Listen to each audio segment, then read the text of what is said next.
বিসমিল্লাহির রহমানির রহিম। তারুণ্য অধিকার সমৃদ্ধি।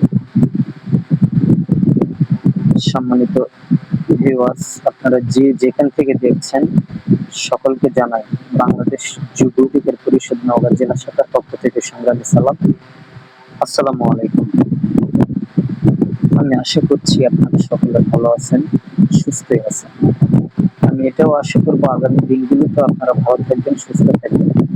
মূলত আজকে ক্যামেরার সামনে আসা বা ভিডিও করার একটাই লক্ষ্য, সেটা হচ্ছে বাংলাদেশ ছাত্র যুব শ্রমিক ও গণ অধিকার পরিষদ আপনারা কিসের জন্য বা কেন যোগ দেবেন, বা আপনাদের যোগ দেওয়ার উদ্দেশ্যটা কি হবে, বা লক্ষ্য উদ্দেশ্যটা কি, বা আমরা কিভাবে কাজ করতে চাই বা কি করতে চাই। আমাদের গণ অধিকার পরিষদের হচ্ছে মূল মিশন আপনারা সকলেই জানেন। বিভিন্ন পত্র-পত্রিকা, অনলাইন মিডিয়া, টিভি চ্যানেল সহ ফেসবুক, সামাজিক যোগাযোগ মাধ্যমে আমাদের গণ অধিকার পরিষদের মিশন সম্পর্কে আপনারা খুব সুন্দর মতো ভালো মতো জানেন।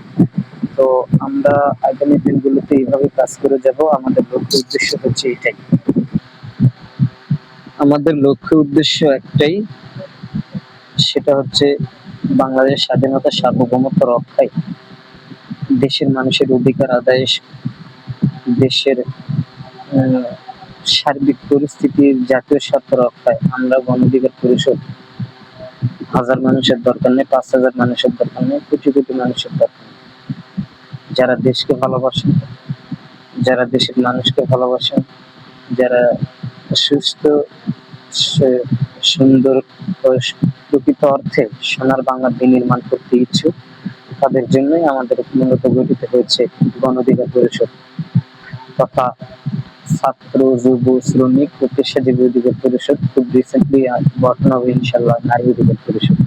আমরা সেই লক্ষ্যে কাজ করে যাচ্ছি। আগামীতে গণ অধিকার পরিষদ যদি রাষ্ট্র ক্ষমতায় আসে, তাহলে আমরা দেশের স্বাধীনতা সার্বভৌমত্ব রক্ষা, সামাজিক ন্যায় বিচার, সাম্য, মানবিক মর্যাদা ও সামাজিক ন্যায় বিচারের যে মুক্তিযুদ্ধের চেতনা, যে মুক্তিযুদ্ধের স্লোগান, আমরা ওই স্লোগানকে ধারণ করে সামনের দিনগুলোতে এগিয়ে যাবো ইনশাল্লাহ।